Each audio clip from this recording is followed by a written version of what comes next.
Economic political reasons ఉంటాయి. దానివల్ల ఈరోజు ఆ పరిస్థితిలో ఉన్నాం.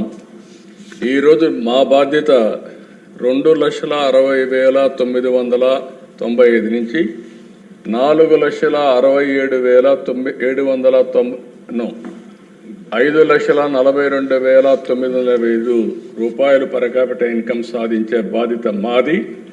మీ నియోజకవర్గాల్లో మీకు ఇచ్చిన టార్గెట్ సాధించే బాధ్యత మీకు కూడా ఉంది. ఈ విషయాన్ని మీరు గుర్తుపెట్టుకోవాల్సిన అవసరం ఉంది. నాకు కూడా రెండు బాధ్యతలు ఉన్నాయి. నా కాన్స్టిట్యున్సీ చూసుకుంటేనే రాష్ట్రం చూసుకోవాలి. ఆ విషయం కూడా దాంట్లో సందేహం లేదు.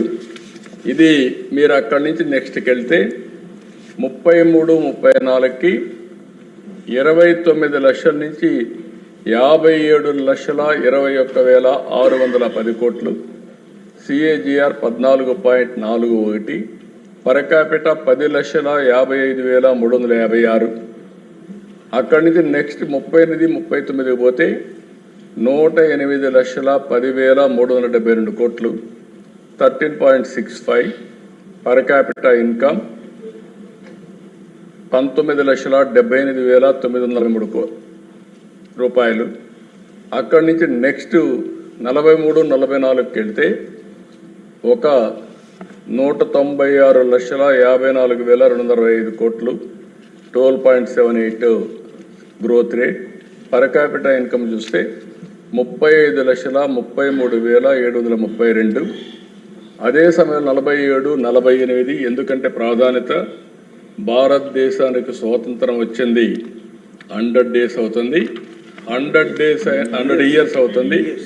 100 సంవత్సరాల సందర్భంగా నాకు అనుమానమే లేదు, ప్రపంచం మొత్తం అగ్రజాతిగా భారతీయులే ఉంటారు. దాంట్లో ఎవ్వరికి అనుమానం అవసరం లేదు. అది బై డిఫాల్ట్. అంటే అలాంటి ఎకోసిస్టంలో సెట్ అయిపోయారు. దానికి కూడా 3 కారణాలు ఉన్నాయి. ఒకటి, నేను ప్రగాఢంగా నమ్మేది ఆర్థిక సంస్కరణలు ఇన్ టైంలో వచ్చాయి. అప్పటికి లేట్ అయింది, కానీ చైనా ఆర్థిక సంస్కరణలు 78లో వచ్చాయి. మన ఆర్థిక సంస్కరణలు 1991లో వచ్చాయి. దానికి నేను గర్వపడుతున్నా. ఒక తెలుగు బిడ్డ పివి నరసింహరావు గారు ఆర్థిక సంస్కరణలు ఈ దేశంలో ప్రవేశపెట్టారు.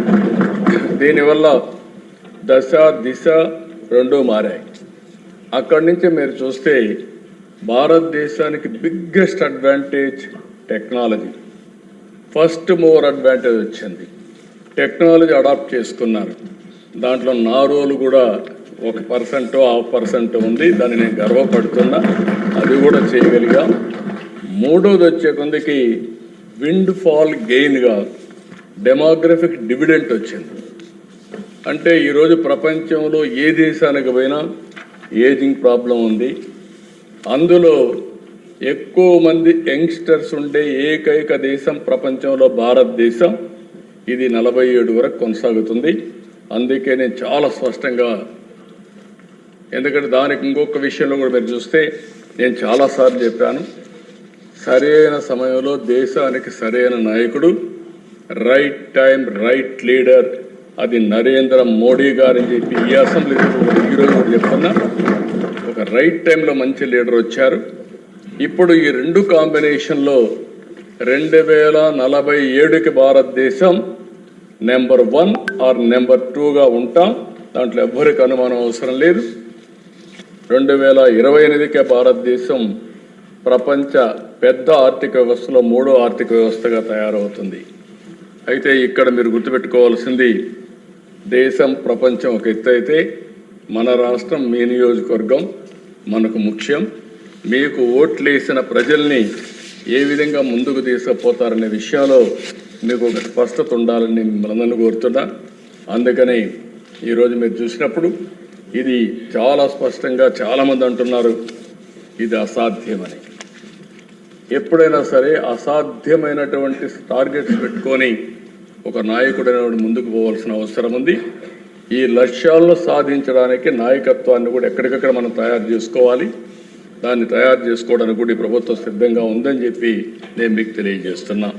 నెక్స్ట్, ఈ టార్గెట్స్ మీరు చూసినప్పుడు డెమోగ్రఫిక్ ప్రొఫైల్ మనం ఇప్పుడు 5,30,00,000 అదే సమయంలో ఇప్పుడు 72% లిటరసీ ఉంది. దాన్ని 100% రీచ్ కావాలి. ఈరోజు మీరు చూస్తే 23, 24 14,22,000 కోట్ల రూపాయలు GSTP, అది 2.4 ట్రిలియన్ 305 లక్షల కోట్ల రూపాయలు. Life expectancy as on today 70.6 సంవత్సరాలు ఉంది. అది 85 సంవత్సరాలకు పెరగాలని ఒక టార్గెట్ పెట్టుకున్నాం. అదే సమయంలో female labour force participation rate చూస్తే 45.8% ఉంది. అది 80% తీసుకెళ్లాలని.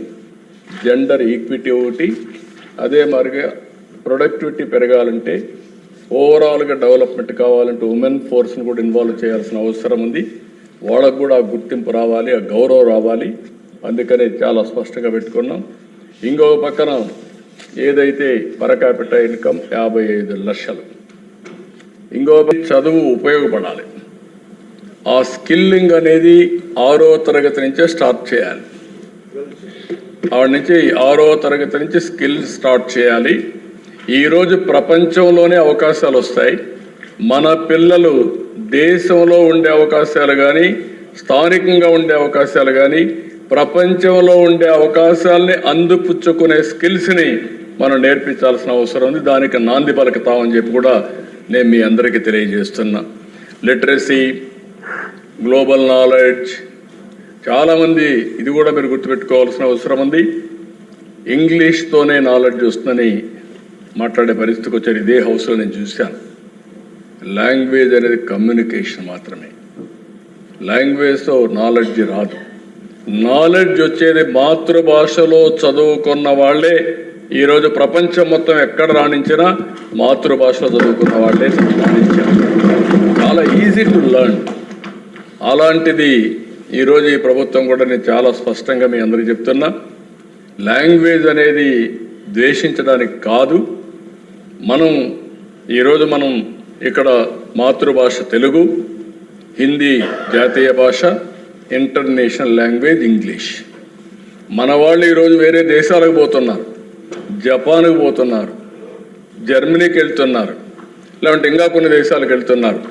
అవసరమైతే ఆ లాంగ్వేజ్ కూడా ఇక్కడ పెట్టి నేర్చుకుంటే అక్కడ పోయినప్పుడు చాలా ఈజీ అవుతుంది.